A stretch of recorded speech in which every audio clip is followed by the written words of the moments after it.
பாரத பிரதமர் நரேந்திர மோடி அவர்கள் இலங்கை விஜயம் செய்வதற்கு இருக்கின்றார். 87ஆம் ஆண்டு காலப்பகுதியிலே ஜேவிபியினர் இந்த இந்திய இலங்கை ஒப்பந்தத்துக்கு எதிராக பல வன்முறைகளில் ஈடுபட்டு இந்த பட்டலந்த சித்திரவதை முகாம் உருவாகுவதற்கான காரணமும் நாங்கள் அதை வன்மையாக கண்டிக்கிறோம். நாங்கள் அதை ஏற்றுக்கொள்ளவில்லை. சித்திரவதை செய்தவர்களை குற்றவாளிகளை தண்டிக்கப்பட வேணும். அதே போல தான் எங்களுடைய வடக்கு கிழக்கிலே நடந்த வதை முகாம்களை பற்றியும் நான் அண்மையிலே பாராளுமன்றத்திலே மிக தெளிவாக அந்த முகாம்களுடைய பெயர்களை மிக தெளிவாக கூறியிருந்தேன். இதுக்கெல்லாம் பதில் இல்லை. ஆனால் பாரத பிரதமர் இன்று இலங்கைக்கு வரும் பொழுது இலங்கை அரசாங்கம் பாரத பிரதமரோடாக இலங்கையிலே வடக்கு கிழக்கு பிரதேசங்களிலே வரும் அபிவிருத்திகளை ஏன் தென் மாகாணத்தில் அவங்களை அபிவிருத்தி செய்தாலும் எங்களுக்கு கவலை இல்லை.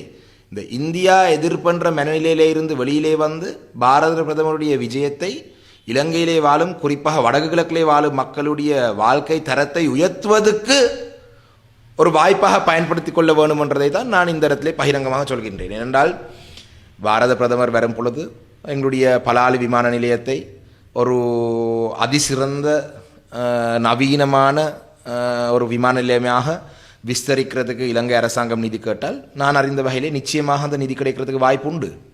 திருவண்ணாமலை துறைமுகத்தை இயற்கை துறைமுகத்தை ஒரு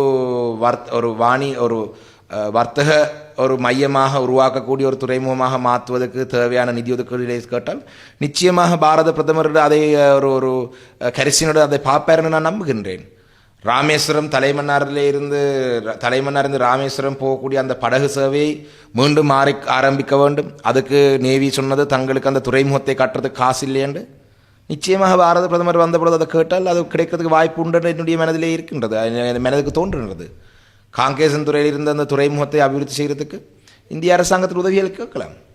எங்களுடைய வடக்கு கிழக்கிலே பொருளாதாரத்தை உண்மையாக கட்டியெழுப்பி எங்களுடைய மக்களுக்கு நீதி பொறுப்பு கூறல் விடயத்திலே எந்த முன்னேற்றம் இல்லை, அரசியல் தீர்வு விடயத்திலே அரசியல் அமைப்பை கொண்டு வரப்பட்ட எதுவும் இல்லை என்று சொன்னால் ஆக குறைந்தது இந்த அபிவிருத்தி விடயங்களுக்கு இந்திய எதிர்ப்பு மனநிலை இந்த அரசாங்கத்திலே மறைமுகமாக இருக்குதென்றால் கூட அதை இல்லாமல் செய்து எங்களுடைய வடக்கு கிழக்கிலே பொருளாதாரத்தை கட்டியெழுப்புவதற்கு இந்த இந்திய பிரதமருடைய விஜயத்தை அரசாங்கம் பயன்படுத்த வேண்டும்.